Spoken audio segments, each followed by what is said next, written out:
அஸ்ஸலாமு அலைக்கும். பிஸ்மில்லாஹிர் ரஹ்மானிர் ரஹீம். இதெல்லாம் தைலத்துக்குரிய பொருட்கள். இந்த தைலம் வந்து சளி, காய்ச்சல், இருமல், வாதம், ஃபிக்ஸு, தலைவலி, எந்த புண்ணுக்குன்னாலும் ஒரு கட்டி இல்லை புண்ணு, ஏதாவது அடிபட்ட புண்ணு எதாக இருந்தாலும் இந்த தைலத்தை தடவுனா சரியாயிடும். அவ்வளோ நல்லா கேட்கும் அந்த தைலம். நல்லா வீட்டில் உள்ள அத்தனை பொருட்களையும் போட்டு தான் இது காய்ச்சுறது. நல்லாயிருக்கும்.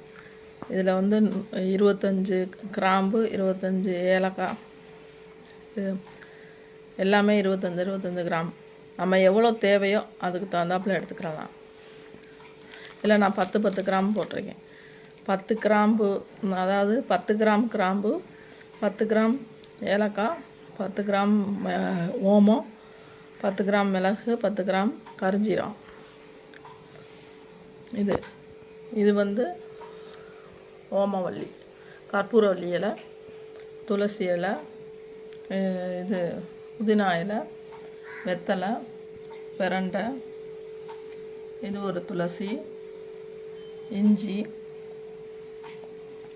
தேங்காய் எண்ணெய், சூடம், ஓம உப்பு, புதினா உப்பு, பச்சை கற்பூரம்.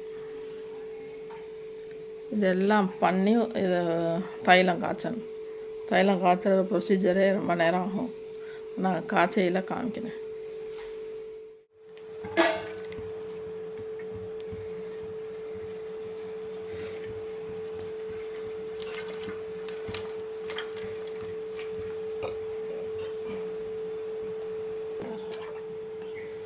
ரெண்டு லிட்ரு தேங்காய் எண்ணெய்,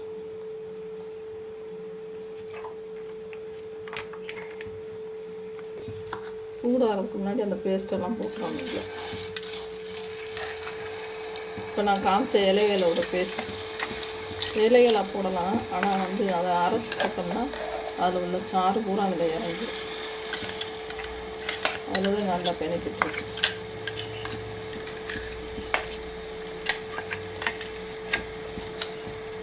அரைக்கவே அரை மணி நேரம் ஆயிடுச்சு.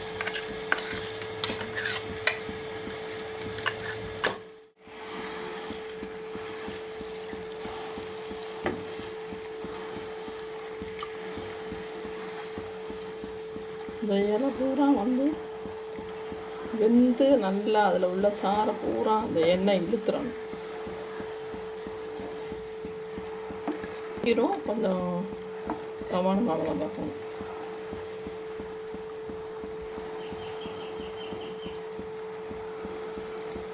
நல்லா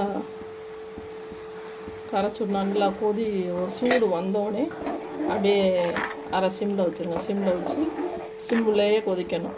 இந்த இலை பூரா நல்லா வெந்து வர்ற வரைக்கும். அது எப்படி ஒரு அரை மணி நேரம் ஆயிரும். ஒரு புண்ணு ஆறாமல் இருக்குது பார்த்திங்களா, அதில் கூட லைட்டாக அதை புண்ணு மேலே தடவாமல் அந்த ஓரத்தில் தடவை அரிப்பு இருக்கிற இடம், ஸ்கின் அலர்ஜி, அரிப்பு, முகத்தில் தேமல், எல்லாத்துக்குமே இதை தடவலாம்.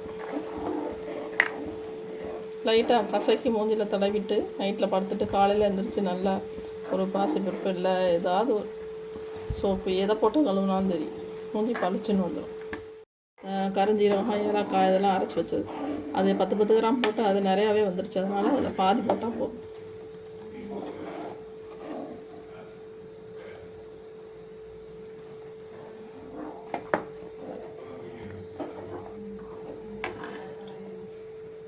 அதில் மஞ்சள் எதுக்குன்னா அது எல்லா மருந்துலேயுமே மஞ்சள் கலக்கிறது நல்லது, ஆயுர்வேதிக்.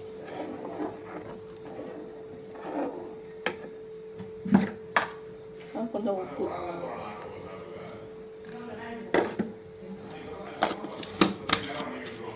உப்பு சாசனம், அது எந்த பொருளுக்கும் உப்பு சேர்க்கணும். இந்த பொடியை போட்டு நல்லா அந்த வாசம் வரும்.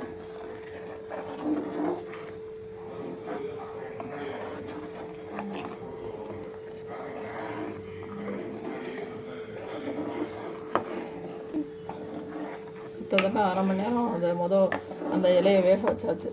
பொடியை போட்டு ஒரு 10 நிமிஷம் நல்லா வேக விட்டுறணும்.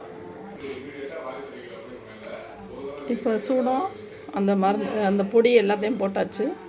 கொஞ்சோண்டு அதில் சாம்பிராணியும் போட்டுறணும். ஆமாம். இப்போ தைலம் ரெடி ஆயிடுச்சு. இந்த தைலம் வந்து எங்கள் வீட்டில் உள்ளவங்களுக்கு கை ஷோல்டர் வந்து ஜவ்வு நகன்றுச்சு, கீழே இறங்கிருச்சு. இறங்குனது கூட இதை தேய்ச்சி சரிப்படுத்திட்டோம். நாங்கள் கட்டு போட்டோம், ஆனால் கட்டு போட்டு திருப்பி அதே மாதிரி திருப்பி கை ஸ்லிப் ஆகி திருப்பி அந்த மாதிரி ஆயிடுச்சு. அதுக்கப்புறம் திருப்பி இதே தடவி நைட்டு படுக்க தடவிட்டு படுத்தாங்க. அதுக்கப்புறம் ரொம்ப நாள் சென்று அந்த வலி எல்லாம் மறந்துடுச்சு. அதுக்கப்புறம் நோம்பு கஞ்சி நிறையா ஊற்றுவாங்க. அதில் பார்த்திங்கன்னா கை வலியே வரல. நானே பயந்துக்கிட்டு ரொம்ப நேரம் அண்டாண்டவா நோம்பு கஞ்சி ஊற்றுறீங்களே, கை ஜவ்வு இறங்கியிருக்கே கவனம், அதெல்லாம் எனக்கு எந்த வலியும் இல்லையே, சரியாயிடுச்சு அப்படின்னு சொல்லி சொன்னாங்க. அதிலேருந்தே நான் தெரிஞ்சுக்கிட்டேன். ஏன்னா அந்த பிரண்டை போட்டிருக்கனால உடஞ்ச எலும்பு கூட சேர்க்குன்னு சொல்லுவாங்க. பிரண்டை போட்டிருக்கனால அந்த ஜவ்வு எலும்பு ஃப்ராக்சரு இதுக்கெலாம் தடவுனா நல்லா கேட்கும். இன்ஷா அல்லாஹ். இந்த வீடியோ உங்களுக்கு பிடிச்சிருந்தா லைக் பண்ணுங்கள், ஷேர் பண்ணுங்கள், கமெண்ட் பண்ணுங்கள். தைலம் வேணும்னா கமெண்ட்ஸில் நீங்கள் ஃபோன் நம்பர் கொடுத்து வேணும்னா கேளுங்க, தயார் பண்ணி கொடுப்போம். அஸ்ஸலாமு அலைக்கும்.